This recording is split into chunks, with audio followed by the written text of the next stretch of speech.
Jake never imagined his life would turn out like this. A few months ago, he was just a regular engineer from Earth. He fixed machines. He drank coffee every morning. He listened to music while working on old space drones. Nothing special. Nothing strange. Then the alien ship crashed near the Mars colony. The government sent a small team to help. Jake was chosen because of his calm nature and skills with strange tech. They didn't expect to find life inside the broken ship, but they did. A woman. Tall, silver-skinned, with glowing violet eyes and hair like flowing white silk. Her name was Zora. She was calm, graceful, and didn't seem afraid. She told them she was a noble from a planet called Valari, far beyond human reach. She spoke slowly, using a small device that translated her words. Jake found her fascinating. She, in return, found him. Different, curious, honest. They spent weeks together as the ship was repaired. Zora didn't rush to leave. She asked questions about Earth, about humans, about Jake. When she returned to her people, she invited Jake to come visit. As a guest, nothing more, just a thank you for his help. But things didn't stay simple. On her homeworld, Valari, Jake was treated like a special guest. People stared at him with wide eyes. Whispers followed him in the palace halls. Zara wore long robes made of star silk. She never left his side. And after 3 days, she surprised him with a request. "Become my mate," she said one evening under a sky filled with 2 moons. "We are compatible. You are kind, strong. I choose you." Jake laughed at first. He thought she was joking. But she wasn't. Her people celebrated the union that night. Strange music played. A golden crown was placed on Jake's head. They poured glowing drinks into his cup. The stars above them seemed to shimmer brighter. He felt dizzy, confused, but excited. Maybe this was love, he thought. Maybe this was adventure. He didn't understand the language on the documents he signed. He didn't ask too many questions. He should have. Days later, after the celebration ended, Zara took his hand and led him to a quiet chamber deep beneath the palace. The room was cold, silent, and glowing with blue light. Inside, 10 tall glass pods stood in a perfect circle. Each pod pulsed softly, like it was alive. Jake blinked, trying to understand what he was looking at. Zara smiled. "This is our future," she said. "These are our children." Jake stepped back. "What? Our children?" "Yes." Zara nodded. "Only one. That would be a joke. I want 10, at least. I have already begun the process." Jake stared at her. "Wait. Hold on. What do you mean already begun?" "I didn't. I never agreed to this." She tilted her head. "But you did. When you signed the marriage bond. On Valari, the wife decides the number of offspring. It is tradition. You gave yourself to me. I will care for you. I will protect you. And you will give me strong children." Jake's mouth went dry. His hands shook. "Zara, I thought we would talk about this. Make a plan. 1 child, maybe 2, not 10. This is insane." She stepped closer, placing a soft hand on his chest. "Your body is strong. It adapts well. You will not be harmed. In fact, the process is already working. Did you think our wedding drink was only for joy? It was also a seed starter." Jake's legs almost gave out. He looked around the room again. One of the pods had turned from blue to green. It was moving. Something inside was growing. And it looked human. "No," he whispered. "This can't be real." But it was. And Zara was not changing her mind. Outside the chamber, he could hear soft music playing again. The people of Valari were preparing gifts. They were celebrating the news. The queen had chosen a human mate. And soon, 10 royal children would be born from their union. Jake wasn't just a husband. He was a breeder. And the worst part, he didn't get a say. Not anymore. Jake did not sleep that night. He sat on the edge of the strange, floating bed in his chamber, staring at the wall. His heart pounded like a war drum. His mind kept returning to the image of that green pod, alive, glowing, and growing fast. A child. His child. Born without a kiss, without a touch, without love. Born by alien technology and Zara's silent plans. He felt trapped. The room around him was beautiful. The walls shimmered with soft golden light. The windows looked out into the floating city of Valari, where towers twisted like trees and bridges floated in the air without support. It should have been a dream, a paradise. But Jake couldn't breathe. In his mind, he kept hearing Zora's voice. Calm, certain. The wife decides. It is tradition. He couldn't believe it. Everything had moved so fast. One moment he was laughing with her under alien moons, and now he was being told he'd father 10 children. No discussion, no choice, no freedom. As the sun rose, soft chimes echoed through the palace. The door to his room opened without a knock. A tall alien woman entered. Her skin was the color of deep bronze, her eyes like glass. "I am Matron Sci-Fi," she said, "Royal Mother Trainer. I have come to prepare you." Jake stood up slowly. "Prepare me? For what?" "For your next stage," she answered simply. "The Queen has selected the next 3 pods. We must begin the nutrient cycle. You will be escorted to the Hall of Vitality." "I'm not going," Jake said. His voice was firm. "I never agreed to this." The woman tilted her head, confused. "You wear the crown. You wear the symbol of the mate bond. You accepted the Queen's drink. You are hers. Your wishes are kind, but meaningless." Jake took a step back, panic rising in his chest. "You people don't understand what choice means." Matron Sci-Fi gave a sad smile. "Choice? No. On Valari, survival comes first. Emotion is second.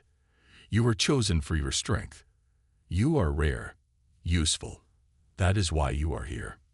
She pressed a glowing stone to her chest, and 2 silent guards appeared behind her. Their armor gleamed like ice. They didn't speak. They didn't need to.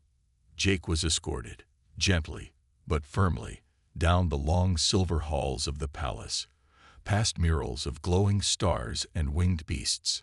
No one spoke to him, but everyone looked. Every servant, every noble, every guard. They all watched him with admiration, like he was a hero or a prized animal. The Hall of Vitality was warm, humid, filled with sweet-smelling steam. Soft lights moved along the walls, and long vines covered the ceiling. At the center was a glowing pool, blue like the ocean. Beside it stood Zora, dressed in a gown made of light. Her eyes sparkled. "You came," she said gently. "I didn't have a choice," Jake muttered. She walked toward him and took his hand. "You are upset. I understand. But in time, you will see the beauty in this."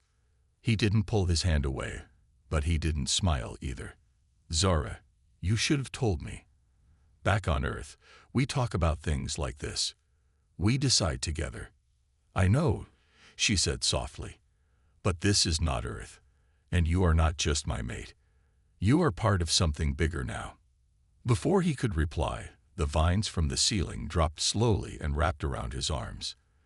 They didn't hurt, but they held him gently in place. Zara stepped back. "Relax," she said. "This will not harm you."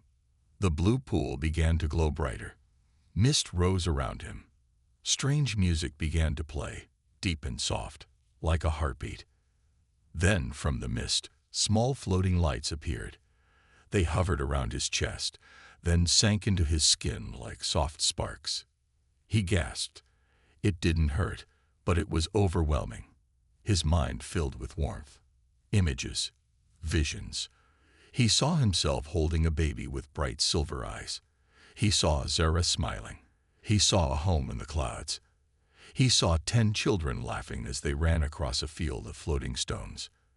And then the visions shifted. He saw Earth, Empty. Quiet. Change. Alien ships hovered in the sky. Children with silver eyes sat in classrooms where human teachers once stood. Statues of alien queens replaced human leaders. And all the children had his face. He opened his eyes with a sharp breath. The visions were gone. The mist faded. Zara was standing before him again. "You saw them," she said. "Our future." Jake's knees gave out. He dropped to the floor. "You never asked me what I wanted," he whispered. "You just decided." She knelt beside him, her voice low. "Because I love you. Because your kind is dying. And because mine will die without you." Jake looked up. His voice cracked. "Then ask me. Let me choose. Please." Zara touched his face, her hand warm. "I already did," she whispered. "That night under the moons. You said yes, even if you didn't understand." Behind them, the pool turned green. 3 more pods had awakened, and deep inside one of them, something was already moving. Jake waited until night. He didn't eat the food. He didn't drink the glowing water. He only stared at the stars outside his window and listened to the strange humming sound that came from deep under the palace floors. He couldn't stop thinking about the visions he had seen. Earth, filled with children who looked like him but belonged to another world. A future shaped by Zora's plans, not his. He still remembered the feeling of the vines holding his arms, the soft lights entering his skin, the way his mind was filled without warning. It felt like being rewritten, like his choices didn't matter. Zora meant well. He believed that, but her love came with control. Her world followed rules he didn't understand. And now 3 more pods were glowing.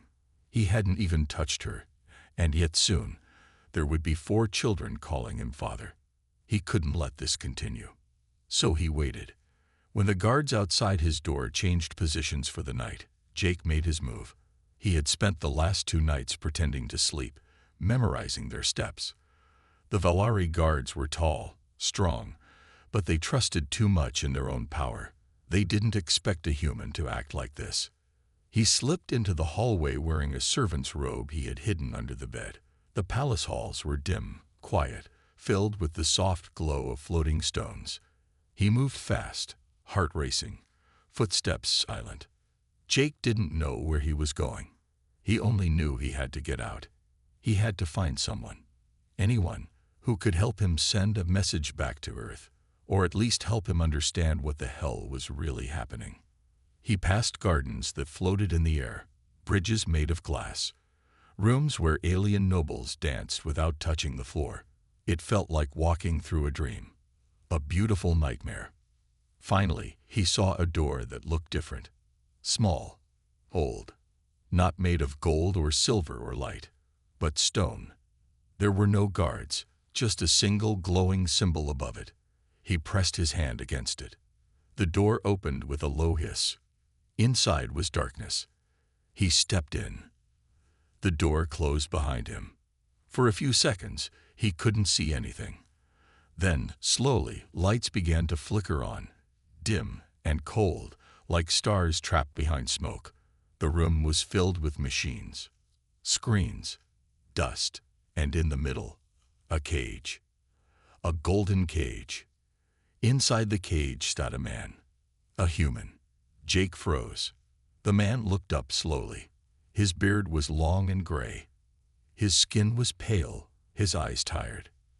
But he smiled. "Well," the man said, voice dry and soft, "took you long enough." Jake stepped forward, stunned. "Who are you?" "Name's Carter," the man said. "Earth pilot. Crashed here. I don't even know how long ago. Feels like a lifetime." Jake gripped the bars. "What are you doing here? Why are you locked up?" Carter laughed, a hollow sound. "Because I said no." Jake felt his blood turn cold. "They made you marry someone?" he asked. Carter nodded. "A noblewoman. Beautiful. Strong. Smart. Just like yours. I bet. At first, it was love. Then came the pods. I refused to continue. I asked to go home. That was my mistake. Jake shook his head. Why didn't anyone on Earth know? They sent a message back, Carter said. Told Earth I died during travel. Gave them proof. A fake story. No one came looking. Jake stepped back, heart racing. I have to get out. I can't stay here. They've already activated 4 pods. I didn't even. I know, Carter said softly. You don't need to touch them. They take samples, data, and speed up the rest. The Queen decides. The husband obeys. Jake paced the room. There has to be a way out. A ship. A signal. There's a comm tower on the East Cliffs, Carter said. But it's guarded, and even if you reach it, your message won't get far unless you use a power key. Jake looked at him. Do you have one? Carter smiled. No, but I know someone who does. Who? Carter pointed to the cage floor. There, lying beside his feet, was a glowing stone necklace. Strange letters moved across its surface. That's her key, Carter whispered. The one who locked me up. She gave it to me once. Said it meant trust. Then she took it back. But I made a copy. Jake stared at it. Hope lit his chest. But Carter said, voice dark now. If you use it, they'll know. And they'll come for you. Fast. Jake reached down, picked up the necklace. I'm not afraid, he said. You should be, Carter whispered. Because once the 5th pod opens, the child inside will not be a baby. Jake blinked. What do you mean? Carter looked him in the eyes. It'll be your heir. Your replacement. Grown in days. And trained to obey only her. Jake stepped back, clutching the necklace tightly. He didn't speak. He just ran. Out of the dark room. Through the golden halls. Toward the cliffs. And whatever waited beyond them. The cliffs were farther than Jake had guessed. By the time he reached the outer edge of the palace grounds, his lungs burned and sweat poured down his face. The necklace Carter gave him glowed softly under his shirt, its warmth pressing against his chest like a heartbeat. He didn't know how it worked, but he knew he would figure it out. He passed through a tunnel that opened into a wide field of floating stones. They moved slowly in the air, bobbing up and down like gentle waves. He had seen this place from his window before, thinking it was beautiful. But now, it was terrifying. One wrong step could mean a fall into endless sky. Jake paused at the edge, breathing heavily. In the distance, he saw the communication tower, thin, silver, and taller than any building on Earth. It reached toward the stars like a needle trying to poke the sky. It blinked with blue lights, and below it, 2 tall guards stood perfectly still. He couldn't go straight toward them, so he waited. He crouched behind one of the floating stones and studied their movement. Slowly, carefully, he began jumping from one to the next, using the necklace to keep balance. It took time. One slip almost sent him tumbling into the open sky, but he didn't stop.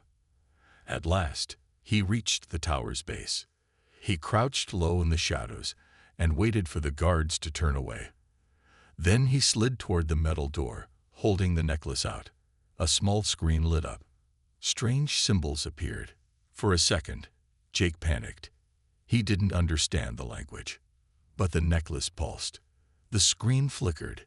Then it opened with a soft chime. He slipped inside. The inside of the tower was narrow, lined with control panels and glass walls. Bright energy pulsed through tubes overhead. He climbed the spiral staircase quickly, heart thumping, until he reached the top. A round room with a single command panel and a wide view of the alien sky. Jake sat at the panel and stared at the buttons. This better work, he muttered, pulling the necklace free and placing it on the center pad. The system lit up. A glowing hologram appeared, showing distant star systems, moving ships, and strange signals. Jake searched for anything familiar, any Earth code, any human frequency. After minutes of searching, he found it. A small, nearly hidden beacon marked Earth, deep relay. He pressed it. A soft beep. Then a loading bar. "Come on," he whispered. "Just send the message." But just before the message could send, the screen flashed red. "Identityalt," it read. Then a loud chime rang through the tower. They knew. The guards below shouted. Footsteps slammed against metal stairs. Jake grabbed the necklace and turned to run. But the door above him opened first. Zara stood there. She wasn't smiling. Her white hair floated behind her like wind moved it. Though the room was still, her eyes glowed brighter than ever. Her skin shimmered, but her expression was cold. "You lied to me," she said quietly. Jake froze. "I didn't lie.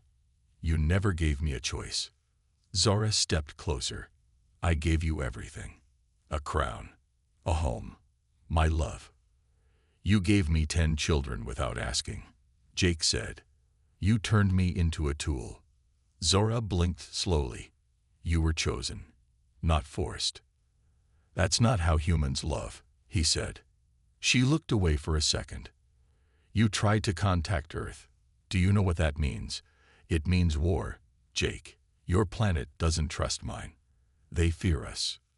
"Maybe they should," he said. Zora's voice turned sharp. "You belong here. You swore your bond. You drank the root wine. You accepted me. You signed the scroll." "I didn't understand what it meant," he snapped. "You used me." Zora's face softened slightly. "I didn't want to hurt you. I only wanted a future. My people are fading. The bloodline is weak. Your strength could save generations." "Then ask," Jake said. "Don't steal it." She stepped back. "It's too late." The tower shook. Outside, the 5th pod had turned green. Zora looked out the glass. "He is awakening," she said. "The first son, the heir." Jake stepped beside her and followed her gaze. Far in the palace nursery, he could see it. The glowing green light rising toward the sky. Something moved inside the pod. A tall shape. A human silhouette, but not quite. Bigger, sharper, faster. "Is he a baby?" Jake whispered. "No," Zora said quietly. "He is designed to grow in days. By tomorrow, he will speak. By next moonrise, he will train. And he will never question me." Jake turned toward her. "He's not mine. He's a soldier." Zora didn't answer. She only looked sad. "You could have loved me," she said, "but now you've chosen fear, and fear brings war." Jake didn't say anything. He just picked up the necklace, walked past her, and climbed down the tower. Guards followed at a distance, but didn't stop him. Zara had told them not to. "Let him walk," she said, because by the time he reached the palace again, his first son would already be waiting. Jake walked back to the palace with heavy steps and a storm inside his chest. The golden road sparkled under the alien sun, but he didn't see the beauty anymore. He passed gardens with singing flowers, fountains that danced in the air, and glowing birds that flew without wings. But everything felt wrong, hollow. The 5th pod had awakened. He could feel it in the air, the hum of power, the strange pressure, like the entire palace was holding its breath. He thought of Zora's words in the tower. "He will speak by tomorrow. He will never question me." That wasn't a child. That was a weapon. A perfect being made in Jake's image, but built for control. And he had helped make it, even if he didn't mean to. Guards walked beside him now, silent and watchful. Not enemies, not friends, just watchers, like everyone else on Valari.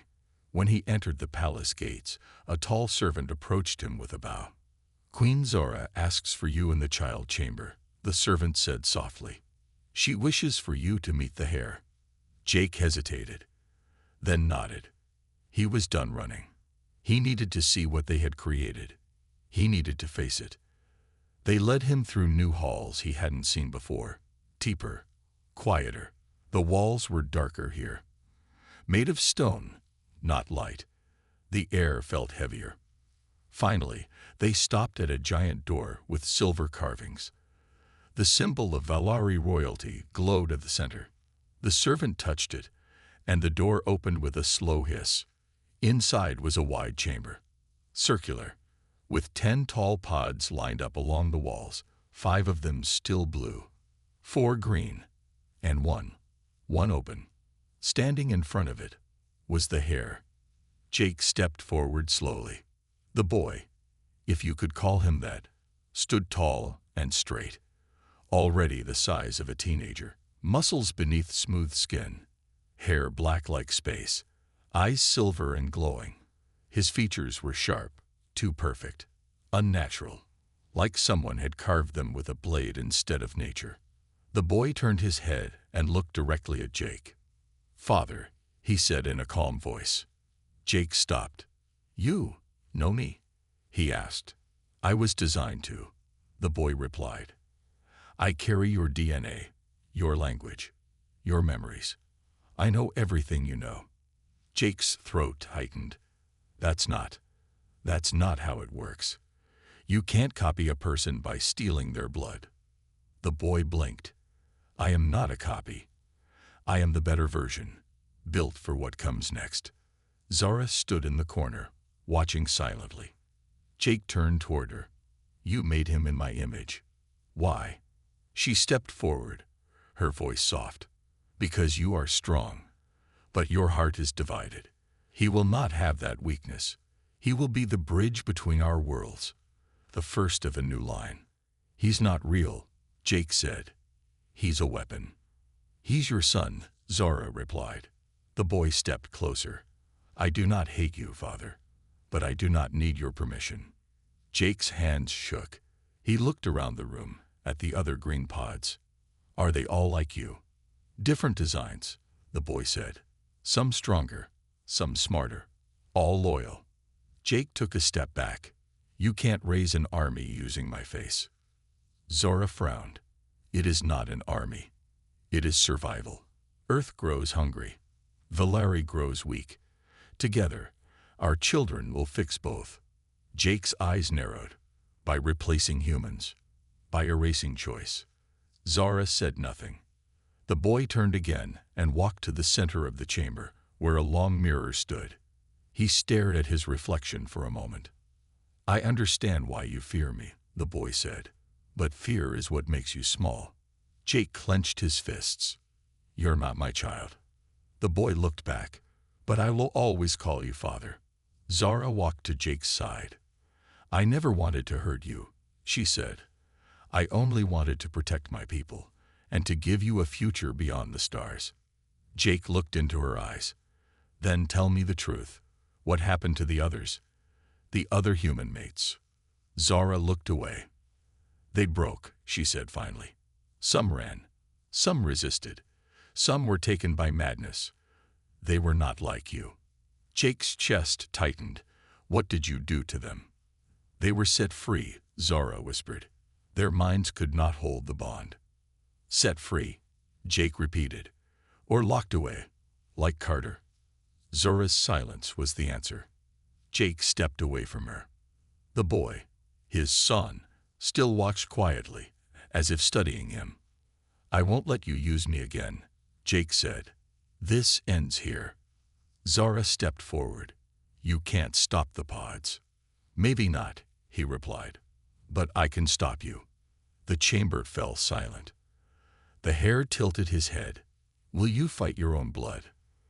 "I'll fight for what's right," Jake said, "even if it looks like me." Zara didn't speak again. She only watched as Jake turned and walked out of the chamber.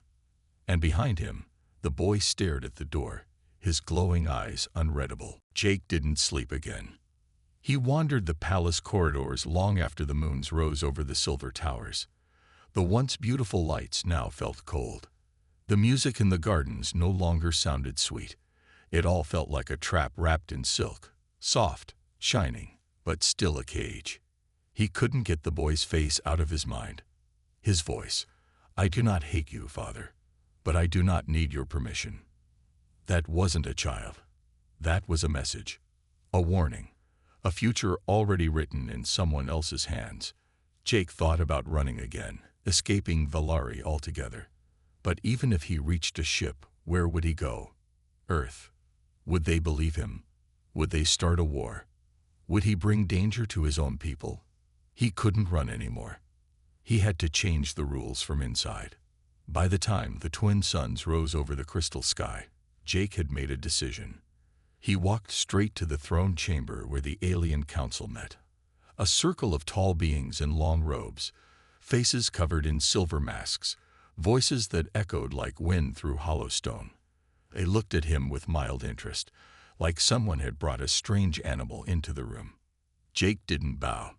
"I want a trial," he said clearly. Whispers moved through the chamber like ripples. Zara was already there, sitting at the highest seat. She looked down at him, calm but unreadable. "A trial?" "Yes," Jake said. "A challenge, a fair one. Let me earn my rights." The council leader, a tall being with eyes like black gems, leaned forward. "You wear the Queen's bond. You accepted the agreement. The pods are active. What claim do you think remains?" Jake stood tall. "I want shared control of the children. I want a say in how they're raised, what they become, who they are." Another council member laughed. "You ask for things above your station. You are not of Valari." "I am their father," Jake replied. "And if this planet believes in justice, then I ask for a challenge of strength, the old law." That made the room fall silent. Zara sat straighter. "Where did you learn of that?" Jake looked her in the eye. "From someone you tried to erase. He remembered what you forgot." The council turned toward each other. Whispers again, then nods. "It is ancient law," the leader said. "Rare, dangerous, but fair." Zara's voice was soft now. "You would risk everything."